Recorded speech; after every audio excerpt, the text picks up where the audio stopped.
Here we have the plank hold, or just typical plank. As you could see, it's a pretty simple transition from the kneeling plank up to a regular plank, right? The body just goes up a little bit higher. And for the plank position, we want to have our elbow and forearms, even your hands on the ground. Some people like to flatten their hands and palms towards the ground. They both work well. We want to have our shoulder blades apart, so we're actively pushing into the floor with our arms.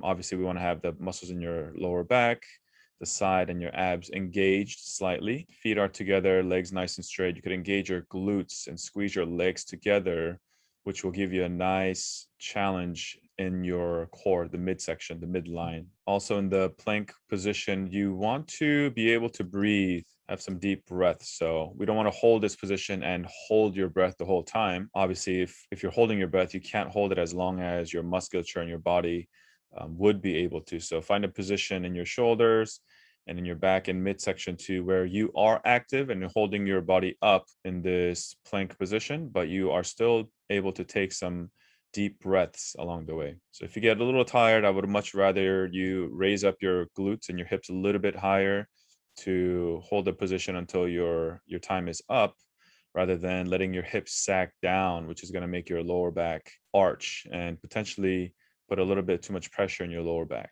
And as always, you want to come back down nice and safely to the starting position. And that is the plank or the plank hold.